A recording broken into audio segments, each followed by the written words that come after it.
En ce début du mois d'avril, à l'aéroport de Bruxelles National, un peu à l'écart de la foule, un comité de bienvenue accueille 8 familles syriennes qui viennent tout juste d'atterrir.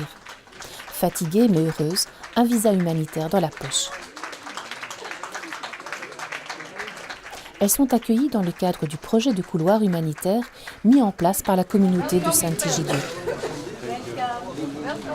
Ce projet de couloir humanitaire, on l'a développé parce qu'il y a tellement de réfugiés en Syrie qui veulent venir en Belgique parce qu'ils n'ont plus de perspective de futur dans leur pays et qui doivent passer parfois par des voies très peu sûres, par la Méditerranée où ils risquent leur vie, où c'est très difficile.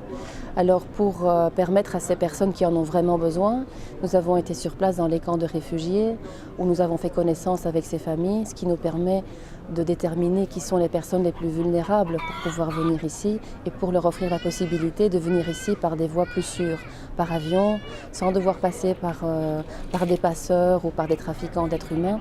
Et pour arriver en Belgique et aussi d'être accueillis, parce que ces personnes seront accueillies dans des paroisses, dans des familles, où on prendra soin d'eux et où on les accompagnera dans leur demande d'asile et dans leur intégration.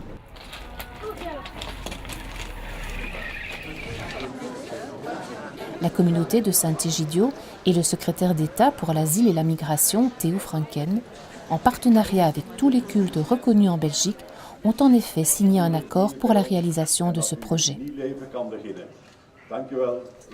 Il permettra à 150 réfugiés de zones en guerre d'être accueillis en Belgique. Dans les jours qui viennent, ces familles vont introduire leur demande d'asile.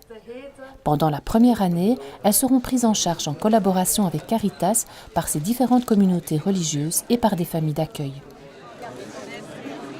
Madame Papa-Georges, qu'est-ce qui vous a poussé à accueillir une famille venant de Syrie ? Écoutez, j'ai un certain âge déjà, ça se voit, et j'ai un peu de temps. Et d'autre part, je me disais que vis-à-vis de mes petits-enfants, c'était quelque chose à leur faire vivre peut-être, en tout cas par relais, via moi, et que ça pouvait être intéressant. Et puis ça fait longtemps, tellement longtemps qu'on parle de la Syrie et de tout ce qui s'y passe, que j'avais envie d'apporter un petit morceau, une petite pierre. Voilà, c'est tout. Est-ce qu'il y a quelque chose qui vous fait peur dans cet accueil ? Oui, de ne pas être à la hauteur. Voilà, mais je crois qu'il faut se laisser porter par sa bonne volonté et puis par son amour de l'autre. Pour ces 28 personnes, arriver en Belgique est certainement l'aboutissement d'un long chemin. Mais il leur faudra encore y construire leur avenir.